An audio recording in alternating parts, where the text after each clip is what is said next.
Living podcast, where we discuss, we explore anything and everything around mindfulness, where awareness meets action, and where personal evolution, growth, transformation happens into a collective impact. I'm your host, Sana, as always, and today's conversation is a mind opening journey. It's a mind opening concept for me when I was first introduced to it a few episodes back on a different podcast, of course. And it helped me understand a revolutionary role, which is redefining leadership, the Chief Consciousness Officer. And our guest today, Charley Johnson, who is a visionary leader, business owner, and also president of the Paid Forward Foundation, will help us explore into it. And also, we'll see how mindfulness can play an important role into this. Now, he has 20 years of experience in corporate, in nonprofit, 7 years, and then a decade of learning experience, into enlightenment. And now he's fusing deep consciousness work with corporate transformation, both opposite worlds, yet interplaying, intersecting in a beautiful way and practical way. And he's here to share why clarity, not just strategy, will define the future of business, and how this role, Chief Consciousness Officer, is becoming a cornerstone for navigating the AI age and the human spirit. So, listener, if you're ready to lead or live from a higher plane of awareness, this conversation is for you. So, with that, Charlie, as always, welcome to the show. And it is such an honor to have you once again with us. I appreciate you having me on and sharing the message. Absolutely. So, okay. I mean, in so many of our conversations, we have tried to understand what exactly Chief Consciousness Officer does. But, there are companies or there are corporates where they have um, HR, Chief Wellness, or Chief Culture Officers, people officers, something like that. So, what exactly uh, this role has different to offer for a CEO or for the company or for the employees? Chief Consciousness Officer is going to bring clarity. It's going to be a secret weapon, in a sense, to a Chief Wellness Officer, a Human Resources, even a Chief People Officer. They will bring the level of clarity and consciousness up just by being in the room, by being in the meetings, by being around people. They will have a incredibly neutral standpoint. They will not have a dog in the fight. They will not have bias or conditioning. They will not be political or religious or spiritual in any way. They will just be a neutral standpoint, but they'll still be human. So for strategy, they'll allow the individual to see strategy from a more clear perception. Mhm. From HR, from a chief people officer, from a chief wellness officer, they're going to allow them to see the employees in a more clear way, an unbiased way. The chief wellness officer, for bringing in the wellness programs within an organization, they're going to allow them to better understand how that wellness program can be utilized in a way that brings more participation. Help them understand why the employees don't want to participate, or why their beliefs are different, or why the chief consciousness officer is the next logical step, because there's so much division and so much conflict. And we have chief people officers, we have chief human resources, we have chief wellness, Mhm. chief sustainability. We have all of these positions. My question is, rather than going into detail and creating some type of argument, is how's it working? Right? Mhm. The company is struggling. The division and conflict between employees and the executives is, the gap is widening. So we need to change it. And the same mind that created the problem can't fix it. So the same minds that are already there are seeing it in their perception, their perspective. The chief Mhm. consciousness officer brings a different mentality, a different perception, and expands the awareness of all of those C-level executives. Hmm. Hmm. Makes sense. And it's powerful because it's kind of bringing a soul to the organization chart or the org chart. That's what Yes. linguistically called in corporate settings.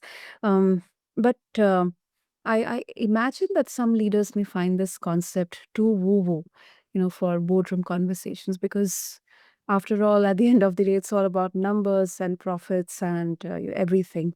So, how exactly are you bridging the gap there, Charlie? Very easily. It is not spiritual. Mm. Consciousness is everything. It's in the business already. They're just not aware of it. The way they've been utilizing this vast resource is by being given a blank check and cashing it for $100. That's insane. If you Mhm. had a blank check, you'd be cashing it for a much larger sum than $100. Making them aware that they're already a part of this, making them aware to understand how they can tap into it, letting them know it's not spiritual, letting them know that when you expand your awareness, you tap into consciousness, whatever you're doing as a CEO, you will see it more clearly. You will have more solutions. Just take out the CEO, put in a CFO, put a CMO, CRO, any C-level executive. They're going to see things in a better way, a more clear way, a high level way. Nothing to do with spirituality. The consciousness officer is not going to come in and tell everyone to meditate and tell them it's all one and connected and that it's all love and everything's going to be solved by meditating. That's not the position. The Mm. position is a legitimate, tactical, practical, logical individual who has a business experience but has incredibly high levels of awareness and consciousness that brings a neutrality to every employee in the business. We do not have that. That subtle division or conflict that we try to suppress and not talk about because we're a business, we're at work, and HR won't allow it, and employees don't want to get in trouble. That permeates without us even knowing it, consciously or subconsciously. So giving people more clarity, more neutrality, having someone in the organization that people can talk to without judgment, without seeing if they're on my side or against me, that's a very powerful thing moving forward, especially with the shift on this planet right now. Mhm.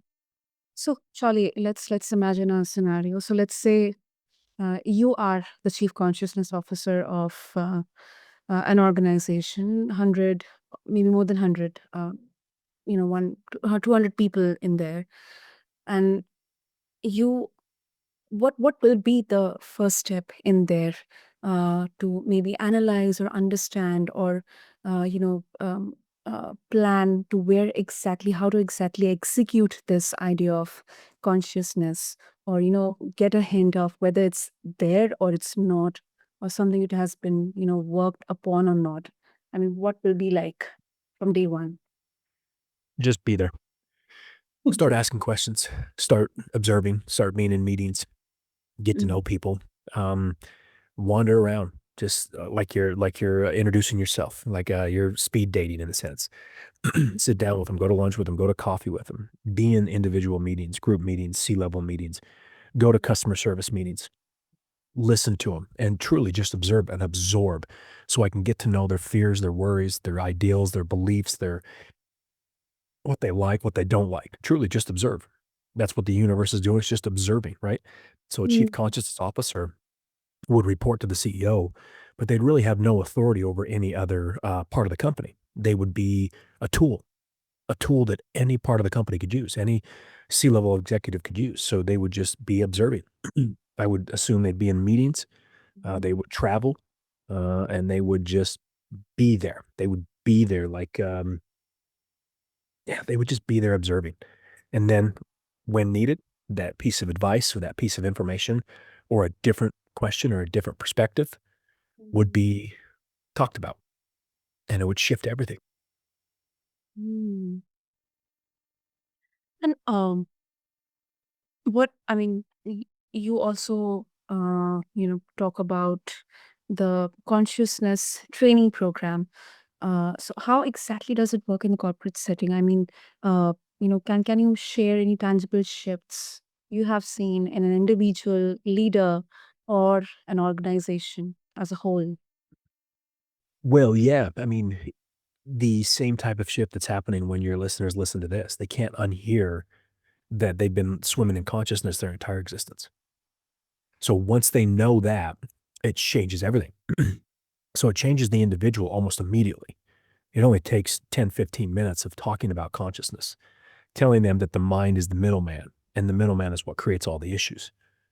So if the middleman creates all the issues, then what do we do next? Well, we tap into the source of the mind. Consciousness created the mind, created your thoughts. Whether they understand that, agree with that or not, they can't unhear it. Their consciousness can hear it, their soul can hear it, their mind will get in the way of it, but the Mm. seed's been planted. And the universe is the best gardener in the world, and it'll grow. So it's immediate. It changes everything at work. It changes everything at home. And then you start to dig in a little bit more of how they can tap into it. How do they utilize it? What would they do in this certain situation? And the results are profound, almost immediately profound. Hmm. Interesting. Sounds interesting. And since we are on the mindful living, so you know, we I mean have seen how mindfulness has right now become the buzzword. People are realizing, people are trying to embrace mindfulness in their work, in their personal lives, in everything and anything they are doing, whether it's eating or it's sports or even just thriving. So how exactly uh, mindfulness plays a part in consciousness? I mean, are these two like different, or they're somehow intertwined or connected with each other? No, everything's connected. So if within your consciousness you feel like being mindful, you feel like being meditating, doing something when it comes to that, being more aware in that mindfulness, it's the Yes. same. It's the same. So we as humans always separate it out. It's either or. It's mindful or not mindful. It's aware or not aware. They're just heads to the tails of the coin. So consciousness is everything. So if you want to be mindful, be mindful. If you don't want to be mindful, don't. There are certain benefits to it. People talk about mindfulness really helping them be more aware, being more present in the moment. Yeah, so mindfulness is being aware of your own consciousness, being aware of your own being, and just kind of expanding the awareness in that realm. And then, I've noticed uh, when people lead from stillness rather than stress, the entire energy of a team shifts because, personally speaking, as well, when you are in that zone of calmness and stillness and you are aware about your alignment, then I think that energy translates in the same way for the team as well. So, how does a CCO help companies and leaders build that same presence into their decision making, especially under extreme pressure? W- Well, the pressure and the stress are there because you have a limited perspective. So your mind is funneling a very, very high level laser in a sense. You Mm. expand your awareness, that laser dissipates. So the information coming at you, the problems coming at you, you have a very limited scope of answers, limited scope of solutions, and you basically exhausted them already. So you're stressed out of your mind. A CCO expands awareness. It expands consciousness. It expands your perception, expands your ability for your mind to look for different solutions. The Mm. same mind that created this, the same mind that created the problem can't solve it. When you do this, when you expand, your mind has access to new information. So kind of it's like a pressure release valve. And when that happens, people are, like you said, more calm. If they're more calm, they can Mhm. handle more. And when they handle more, it's a better leader. Plain and simple. That's easy. Mm. Yeah, I agree. And in the initial part, when you were explaining about the how exactly CCO is different from any wellness or people officer, you mentioned about clarity. And in mindfulness, clarity comes from quieting the noise. So, what practices or frameworks would you like to introduce to help leaders clear mental clutter and access that deeper clarity? I mean, will it be like obvious some kind of practices or framework, or it will be like just simple discussions and conversations about this? Well, they're probably already doing some type of mindfulness practice and meditation already, right? So Mhm. that's helping them. But again, a lot of people are doing these practices and just look at the world. So there needs to be a better understanding of what those practices mean, where they came from, consciousness, what consciousness is, how we can expand things. There's a very simple, deeper understanding that people need to know when it comes to mindfulness and meditation. They need to know the mind is the middleman. It's not the source, right? Because All we focused on is the mind. All we've ever learned with is the mind. Anything that anyone's ever taught us is via the mind. Mental toughness, mental this, mental that, Mm. mental fortitude, mental focus. The mind's the middleman. It's exhausted. It's full. It's overwhelmed. It's got too many thoughts. Okay. And once again, the same mind that created the problem can't solve it. So once we understand it's the middleman, and as they say, the mind is a terrible, terrible master, but a great servant. If we can switch to the point where it's our servant and we Mhm. understand it's just the middleman and we can tap into the source of consciousness, that is crucial. So it's more of a find out if they're doing meditation or mindfulness, which I assume anyone would be because it's just so common nowadays. But then consciousness. They need to understand what that is and that they're swimming in it right now. Hmm. So doesn't this consciousness comes from the mind, Charlie? I mean, if we can elaborate on that point, that how No, mind, at no, least. no, no, no. I'm glad you asked that question because there's still a bunch of neuroscientists that believe that. So thinking the brain creates consciousness is Mhm. like listening to the radio inside your car and looking through the radio and thinking the band's going to be there. Okay. Consciousness is fundamental to our reality and to our existence and to our experience.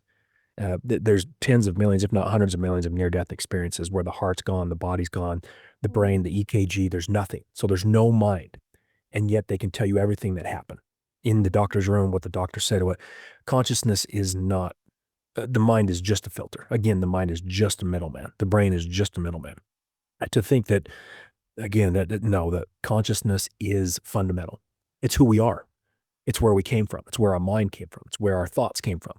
So if that's the case, and all we're paying attention to and working with is the mind, I mean, we are really limiting ourselves to our abilities and our potential. Hmm. This can be really a great point for debate, Charlie. Really, really. Because until now, I was kind of having impression that it all starts with our minds. Not the No, brain, yes, but mind. no, you got to think. Everything came from something. Everything, every mind, every thought, every piece of knowledge structured in consciousness, our bodies, the planets, animals, anything, any universal, different civilizations, galaxies, universe, anything. It all came from something. Mm, mm, Something. The mind came from the same source you and I came from. Everything came from the same source. So when we talk about all politics, all religions, why are we divided and conflicted when everything's coming from the same source? That includes everything, the mind, everything. Everything's consciousness. mm. So the consciousness is there before the mind, and it'll be there long after the mind. It's everything. Wow. Thanks for sharing that, Charlie. Mhm. Beautiful, beautiful. Every conversation I learn something new, and of course, if our listeners would like to get a hold of, more about the Chief Consciousness Officer role, uh, how they can connect with you. Mhm. I'll give you. I think you already have it, but put in the video link the LinkedIn. I'd like people to go to my LinkedIn to see me talk about what this position is, what it's not, and how they can get in touch with me.